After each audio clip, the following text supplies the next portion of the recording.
Billion पर है। यहाँ पे ये जरूर बताना चाहूंगा कि भारत की तरक्की का सीक्रेट जो है, चाइना ने वहां पे बच्चों पे पाबंदी लगाई थी, सिर्फ वन चाइल्ड पॉलिसी थी। अभी रिसेंटली कुछ अर्सा पहले उन्होंने, अभी किसी रेस्टोरेंट में खाना खाने चले जाएं, वो आपसे कहेंगे स्प्राइट, आप कहेंगे नहीं भाई 7 अप है, तो मजबूरन जो है वो वहां पर बैठा कस्टमर कहेगा ठीक है भाई आप 7 अप ले आए, पेप्सी ले आए, क्योंकि स्प्राइट नहीं है, कोक नहीं है।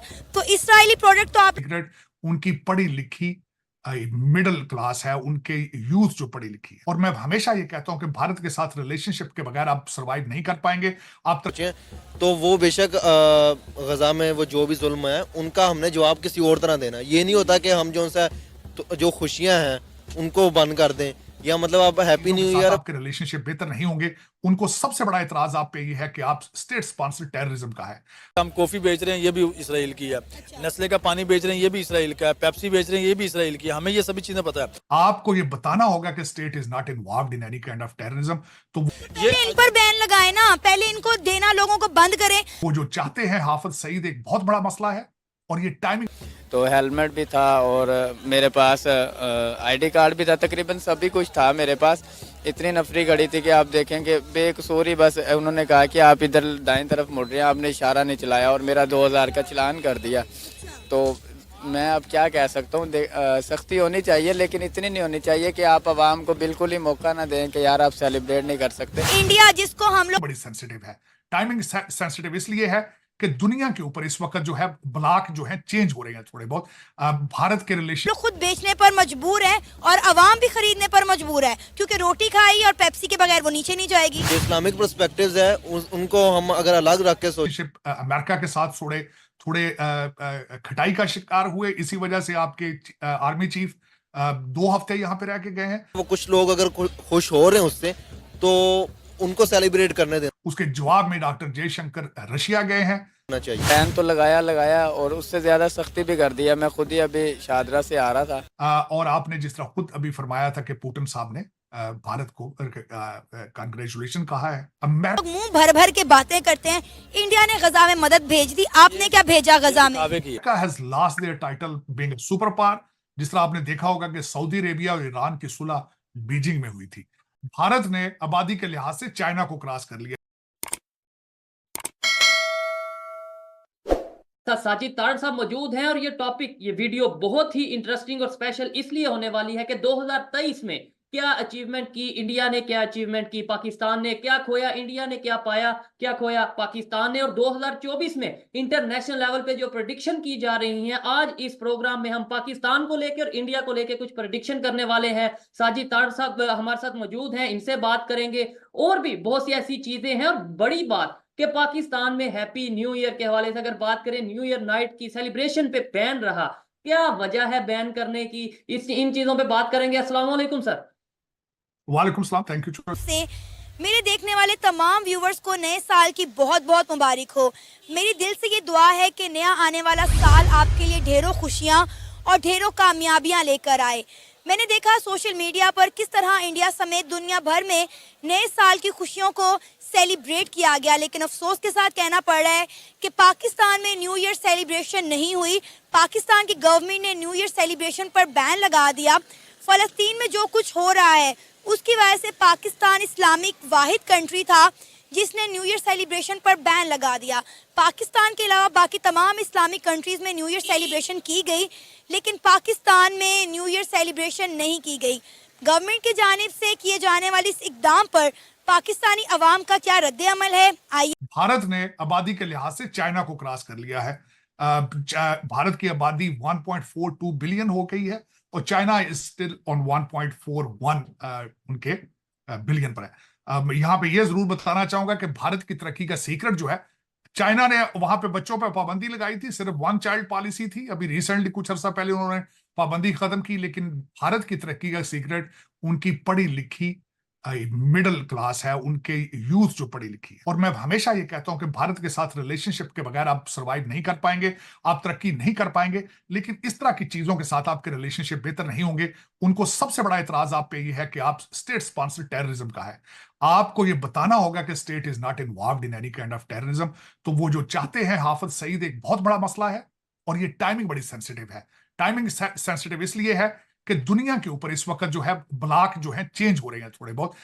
भारत के रिलेशनशिप अमेरिका के साथ थोड़े थोड़े खटाई का शिकार हुए, इसी वजह से आपके आर्मी चीफ 2 हफ्ते यहाँ पे रह के गए हैं। उसके जवाब में डॉक्टर जयशंकर रशिया गए हैं। और आपने जिस तरह खुद अभी फरमाया था कि पुतिन साहब ने भारत को कांग्रेचुलेशन कहा है। हम कॉफी बेच रहे हैं ये भी इसराइल की है, नेस्ले का पानी बेच रहे हैं ये भी इसराइल का है, पेप्सी बेच रहे हैं ये भी इसराइल की है। हमें ये सभी चीजें पता है। ये पहले इन पर बैन लगाए ना, पहले इनको देना लोगों को बंद करें। अभी किसी रेस्टोरेंट में खाना खाने चले जाएं, वो आपसे कहेंगे स्प्राइट, आप कहेंगे नहीं भाई 7 अप है, तो मजबूरन जो है वो वहां पर बैठा कस्टमर कहेगा ठीक है भाई आप 7 अप ले आए, पेप्सी ले आए, क्योंकि स्प्राइट नहीं है, कोक नहीं है। तो इसराइली प्रोडक्ट तो आप लोग खुद बेचने पर मजबूर हैं और अवाम भी खरीदने पर मजबूर है, क्योंकि रोटी खाई और पेप्सी के बगैर वो नीचे नहीं जाएगी। Lost their title being a superpower, जिस तरह आपने देखा होगा कि सऊदी अरेबिया और ईरान की सुलह बीजिंग में हुई थी। आपने देखा होगा कि यूक्रेन की बातें टर्की में होती हैं और इस वक्त गाजा की बातें सारी की सारी कतर में हो रही।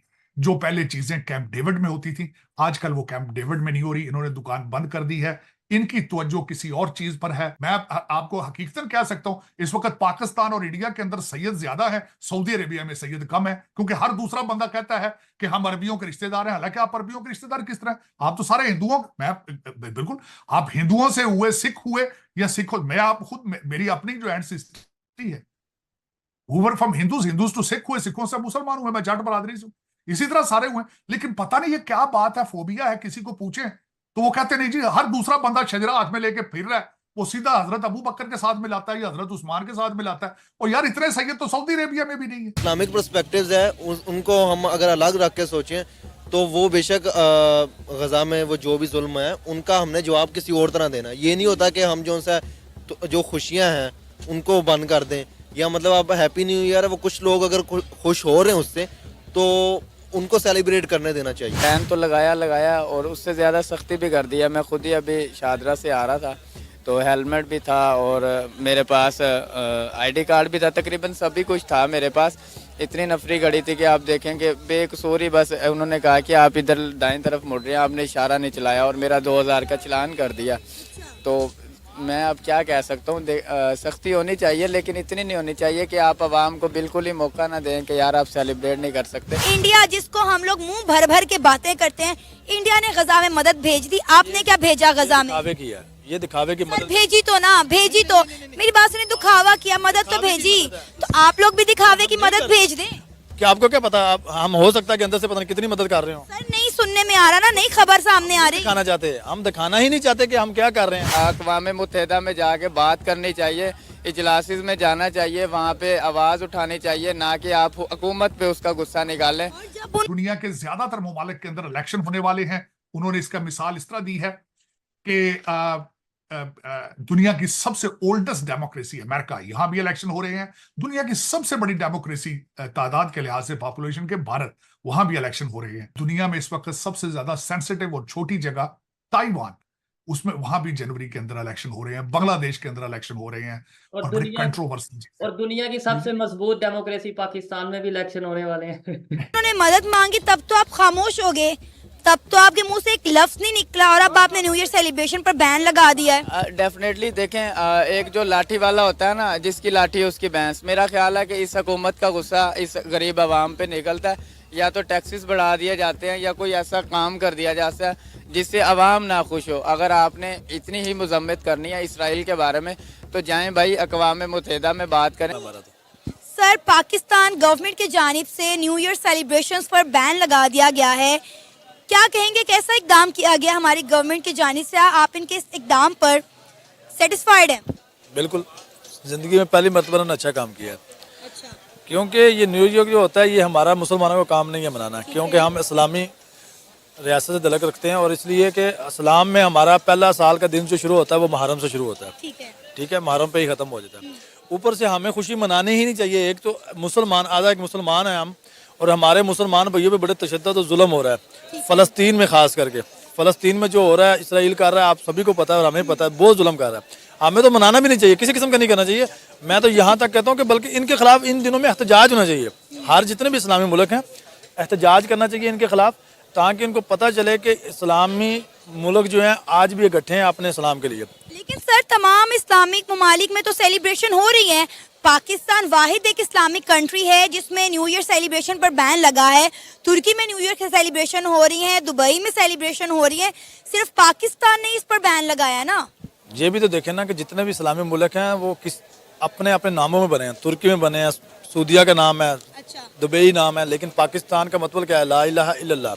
इस्लाम का नाम जो झंडा जो लहराया जाता है वो ला इलाहा इल्लल्लाह से लहराया जाता है। हम जब ला इलाहा इल्लल्लाह मोहम्मद रसूलुल्लाह कलमा मुकम्मल पढ़ते हैं तो हम मुसलमान होते हैं। हम तो इस चीज़ पे तलक रखते हैं कि हमारा मुल्क जो है ला इलाहा इल्लल्लाह पे बना है। हमें अपने इक़्तिदाम करने चाहिए, बाकी को छोड़े बाकी क्या कर रहे हैं, हमें बाकी से नहीं तलक वास्ता। हाँ, उनको खुद शर्म आनी चाहिए